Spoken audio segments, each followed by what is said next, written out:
Stop what you are doing right now. Not because I am going to preach at you, not because I am going to recite something at you from a distance, but because something very specific led you to this video today, and it was not an accident. It was not an algorithm. It was an appointment. 3 nights ago, you had a moment. You know the one I am talking about. It was quiet. The house was still. Everyone else had gone to sleep, and in that silence, something in you finally admitted what you had been trying not to say out loud for weeks, maybe longer, that you are tired. Not just physically tired, soul tired, that you have been carrying more than anyone around you knows about, that you have kept smiling through days that felt like they were slowly swallowing you whole, that you have been faithful to things that have not yet responded to your faithfulness, and you are starting to wonder if they ever will. I need you to hear this clearly and personally. What you admitted in that silence was not weakness. It was honesty, and God specifically, deliberately, tenderly meets people right there. In the honest place, not the polished place, not the performance place, the real place. God does not need you to have it all together before He reaches for you. He reaches for you precisely because you do not. Stay with me, please, because what I am about to share in the next few minutes will be one of those things you will look back on and say, "That was the day something shifted inside me. I did not know it yet." But it did. Before we go any further, if something in those first words just landed somewhere real in your heart, go ahead and hit the like button right now. It is a small gesture, but it is your way of saying, "I am open. I am ready for what comes next." Do that now, and then keep reading. Keep listening, because this is for you. Let me speak directly to what you have been carrying. No detours, no warm-up. Right to it. There is a version of your life that you show the world. You show up, you contribute, you encourage people around you. You say, "I am fine," with a smile that has gotten very convincing over time. And most days, you even believe it a little bit yourself. Because what is the alternative? Falling apart is not a luxury you feel you have been given. But there is another version, the one that exists in the car after a hard conversation, when you sit there for a few minutes before going inside. The one that exists in the shower when no one can hear. The one that reads through old journal entries and quietly wonders, did any of those prayers go anywhere? You have watched people around you receive answers to prayers you have been praying longer, and you celebrated them. Genuinely, because that is the kind of person you are. But when the lights went out that night, a quiet question found its way in. When is it my turn? There is pain in your body that has stayed longer than you expected. There are relationships that have cracks, that have not healed the way you hoped. There are financial pressures that have followed you from one season into the next, and you have done everything you know to do and still felt the weight of it every morning. There are dreams you quietly shelved because you could not bear to keep them visible, while they remained unfulfilled. You were not forgotten. You were the one being trusted with the longer wait, because the assignment waiting on the other side is the most significant one. Here is what heaven sees when it looks at you in those moments. Not someone being passed over, not someone who did something wrong, someone being equipped, someone being formed, someone being prepared from the inside out for what is about to be placed in their hands. The waiting was not wasted. Every single day of it was being used. Can I tell you something about the silence you have experienced? The silence was not absence. The silence was preparation. Think about what happens when a seed is planted in the ground. There is a period where, from the surface, absolutely nothing appears to be happening. The ground looks unchanged. The seed is invisible. Someone walking past would see nothing remarkable and assume nothing is there. But underneath, In the dark, something extraordinary is taking place. Roots are forming. Structure is being established. Everything necessary for what is about to break through the surface is being assembled in secret. That is what has been happening in you during the season you have been calling silence. The season you thought God went quiet was actually the season He was working the loudest. The work just was not on the surface, in your character, in your capacity to carry what is coming, in the depth of your patience, in the width of your compassion, in the strength of your faith, which, even in the silence, you did not abandon. You bent, you doubted. Some nights you were not even sure. But you did not walk away, and that matters to heaven more than you know. You are not the same person you were when this season began. You will need to be exactly who you have become in order to steward what God is about to place in your hands. Let me give you something solid to hold on to, something that has been true long before any of this began, and will remain true long after this video ends.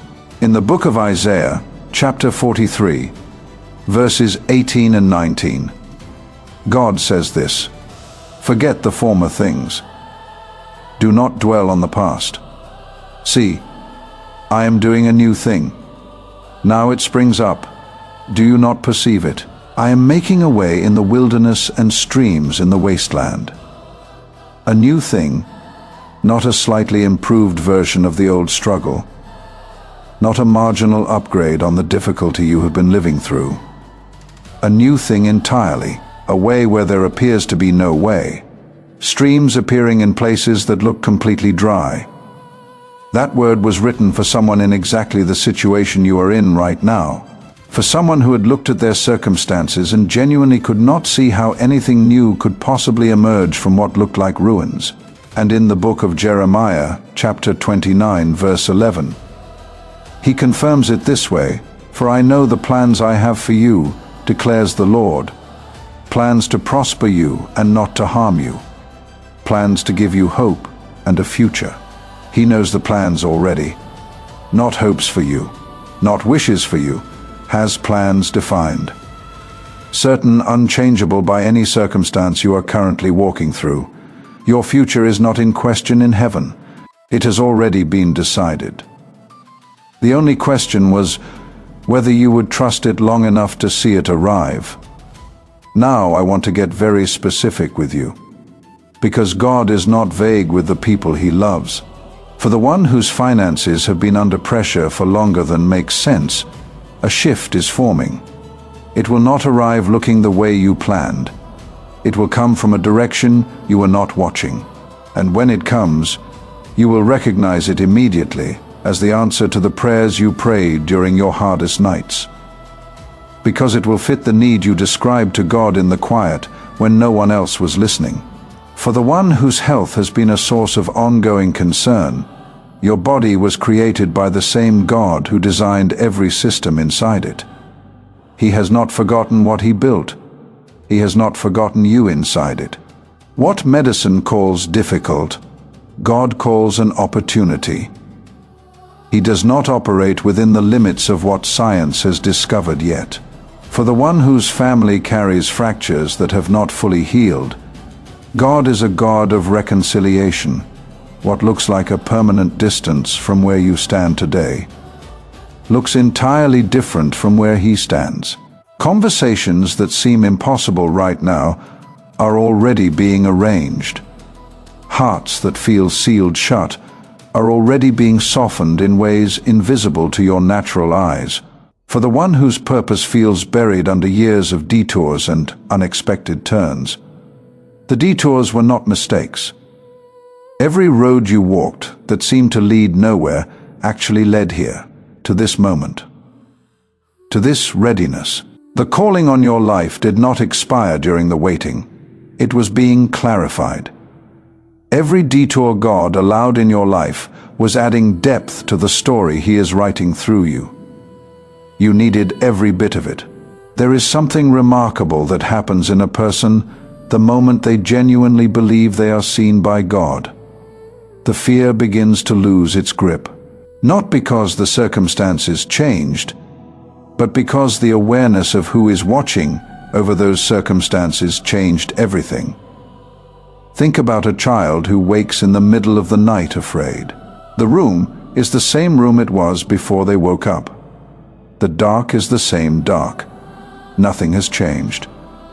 But the moment a parent comes in and sits beside them, the fear dissolves. Not because the darkness left, but because they are no longer alone in it.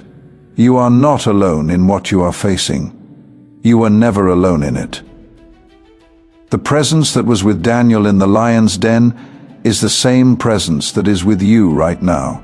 The God who opened a way through an impossible sea for people who had absolutely no way forward is the same God who is your Father in this very moment. You stopped praying for some things because you could not face another silence. But God heard the prayers you stopped praying, and He is answering them anyway. His faithfulness to you is not contingent on whether you kept believing perfectly. It never was. You have been harder on yourself than He has ever been, and that is something worth sitting with for a moment. I want to tell you about some people who have been in exactly the place you are in right now. There is a woman named Patricia, 61 years old, from Nashville, Tennessee. She had been caring for a sick family member for 6 years, while her own health, finances, and sense of herself had slowly eroded. She told me she had stopped asking God for her own needs because her situation felt too complicated even to explain to Him. One morning, she simply said out loud, "I do not know how to ask anymore, but you know what I need." Within 3 weeks, a family member she had lost contact with for over a decade reached out. That person was in a position to help in every single area Patricia had stopped believing could change. She called it the most complete answer to the most incomplete prayer she had ever prayed.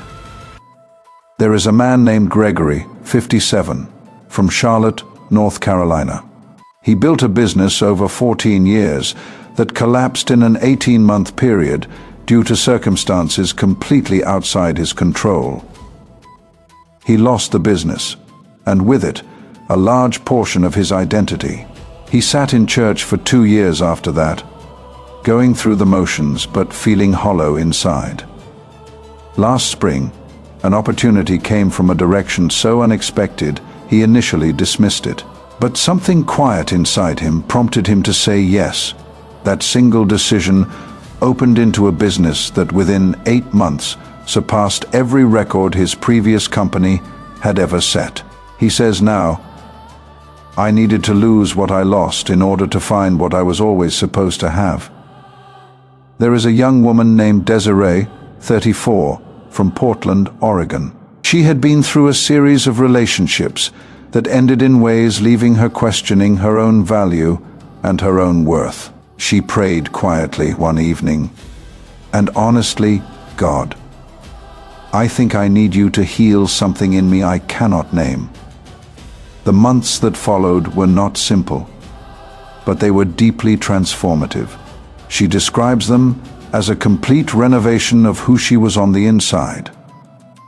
At the end of that season, she met the man she would marry. She says now that the relationship she has would not have been possible for the version of herself that existed before that prayer. God is not just answering prayers. He is restructuring people to be ready for the answer when it arrives. The answer without the restructuring would not hold. Your testimony is forming right now. It is not yet complete. But the chapters being written in this current season are the chapters that will make your story worth telling. Receive these words right now, not just with your mind, with the part of you that most needs them.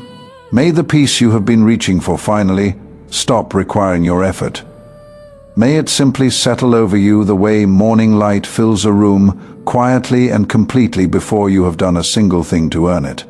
May the finances in your life begin to align with the purpose that is already inside you. Not just covering needs, but positioning you to serve the needs of others in ways that bring you genuine satisfaction and joy. May the relationships in your life that have carried tension begin to find a path to healing that surprises you with how natural and unforced it feels.